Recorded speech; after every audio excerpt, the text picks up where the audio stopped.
पाक दिल से, सच्ची श्रद्धा से प्रणाम करो, नम्रता से। देखो, प्रणाम का उद्देश्य क्या है? आपको विनम्र बनाने के लिए कि इंसान में अभिमान ना रहे, और जब तक अभिमान रहेगा भगवान प्रसन्न नहीं हो सकता। और जैसे रावण ने जो साधना भक्ति की, पुण्यात्मा, आप तो लाख जन्म नहीं कर सकते, इतनी कुर्बानी यहाँ से काट के चढ़ा दिया, लेकिन एक त्रुटि रही, उसने अभिमान नहीं गया, और वो अभिमान उसको खा गया, लेकर डूब गया। कुल का नाश कराया, अपना नाश कराया, भक्ति नाश करा लिया। तो सबसे पहले अपने भगत के अंदर आधीनी होनी चाहिए। एक प्रमाण बताया है परमात्मा ने, एक उदाहरण दिया है। एक अजाजिल नाम का भक्त था, साधक था। अब जैसा हमने गुरु मिलते हैं, हम उन गुरुओं को कंप्लीट मान के, संपूर्ण मान के उसके आदेश का पालन कर लेते हैं। जीव की तो इतना ही काम होता है श्रद्धालु का। अब इन्होंने क्या कर रखा है कि राम नाम की गाड़ी की ब्रेन में टिक रखी है। किसी ने एक पहिया ले रखा है, व्हील, उसको घुमा रखा है, जाइए राम नाम की गाड़ी, तुम भी दिखाओ इसको। किसी ने एक स्टीयरिंग ले रखा कि यार राम नाम की गाड़ी है। अब जैसे कोई हवन करते फिरते हैं, कहते हैं यह भक्ति है। कोई सुबह शाम के नित्य नेम कर लेते हैं, छोटे मोटे गीता का, कोई वेदों का, कोई कहते यही भक्ति है। ये सारी मिलाकर भक्ति बना है। तो उसको एक पहिया दे रखा था, उसके गुरु ने कि बेटा प्रणाम करा कर, और प्रणाम करने से तेरा स्वर्ग में वास हो जाए। क्योंकि ये जो यज्ञ हैं, जब तक हमें सत्साधना न मिलती है, स्वर्ग तक की साधना है। लेकिन हम इन यज्ञों को स्वर्ग के लिए नहीं, अपने मोक्ष के लिए प्रयोग करेंगे। हम जिसका हमारे ऊपर कर्जा है, उनको ये पकड़ा देंगे कि आप अपना ये ऋण पकड़ो, हमने तुम्हारे लोक में वो रेस्टोरेंट नहीं चाहिए, हम आगे को चलने वाले हैं। उस अजाजिल ने अपने जीवन काल में, पहले लाखों वर्षों की आयु होती थी, 1 अरब प्रणाम की, दंडवत प्रणाम, लेट लेट के। और जब वो ऊपर गया, विष्णु जी को इष्ट मानता था, विष्णु जी के लोक में गया। अपने आत्मा, जो भी क्रियाएं आप यहाँ कर रहे हो, जैसा भाव आपका है, आपकी भी ऐसी परीक्षा होगी त्रिकुटी पर जाकर। और जैसी श्रद्धा आपकी इस दास के प्रति यहाँ होगी, ऐसी वहाँ होगी, तो वहाँ परमात्मा आपको इस दास के रूप में मिलेगा।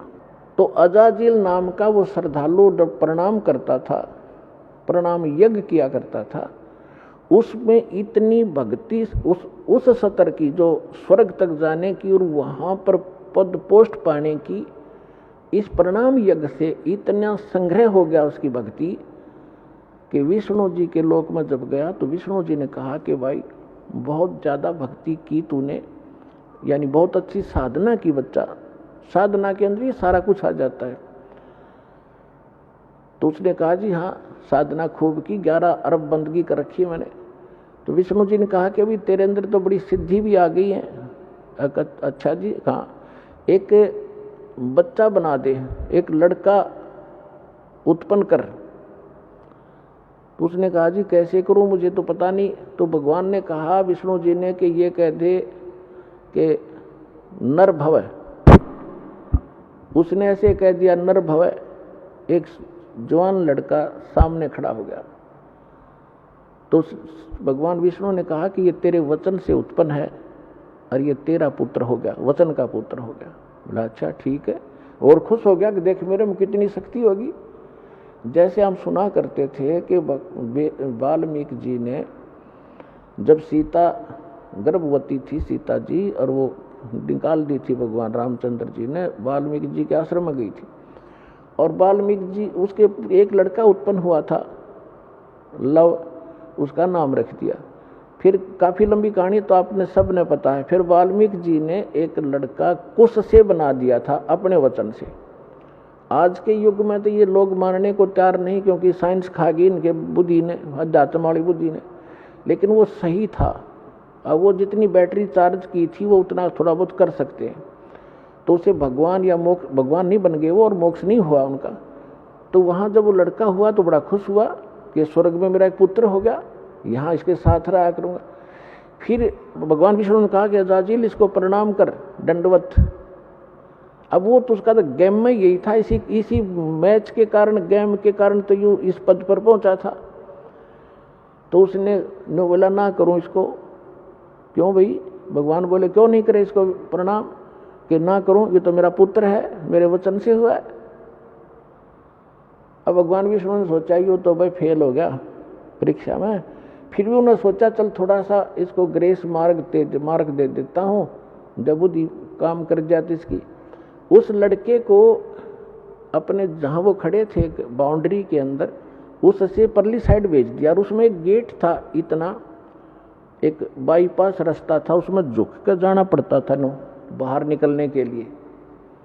वो लड़का तो परली साइड निकल के खड़ा हो गया। अब भगवान ने सोचा इस अजाजिल को मैं इस गेट से निकाल ले चलता हूँ, और ये झुके ज्ञाना से झुक कर निकलेगा तो मैं मान लूंगा भी चल इसका ये नाश ना होगा भक्ति का, जिसे भी इसने भक्ति की है। तो भगवान भी समेत मुकुट के झुक के निकल के, उसका सामने लड़का खड़ा था।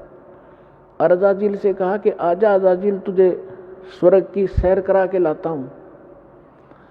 तो अजाजिल बोला मैं सब जानता हूं, तू छलिया है, तो मेरी फिर मजाक करेगा कि देखा ना मैं झुक के निकलूंगा तो परिणाम हो जाएगा मेरा लड़के को, और तो आप जो है ना मेरे साथ धोखा करना चाहते हैं, मैं ऐसा अनजान नहीं हूं, बिल्कुल नहीं करूंगा, नहीं आऊंगा। तो परमात्मा बोले जा भूतनी के निकल यहाँ से। वो वहां से पटक दिया ठाक है, और सारी वह भक्ति कैंसिल कर दी। कहते हैं बेअदबी भावनी साहिब के ताही अजाजिल की बंदगी पलमा ही भाई। जब प्रणाम कर रहा है और जिस उद्देश्य को लेकर करा, फिर वो अकड़नियों की नो खाक तो ने वो साधना की, क्या रिहर्सल किया।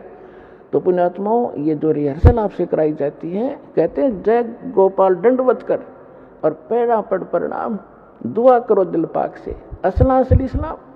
तो इस प्रकार आपको यहाँ जो रिहर्सल कराई जाती है, जो ज्ञान दिया जाता है, ये आपके इस भक्ति रूपी सफर में कदम कदम पर आपका काम आओगा। और ये प्लस और माइनस, ये फॉल पॉइंट आपको बताए जाते हैं ताकि आप इस भक्ति को नाश ना कर लो। कहते हैं जैसे माता गर्भ को रखे यत्न बनाए, ठेस लगे ते क्षण होवे तेरी ऐसे भक्ति जावे।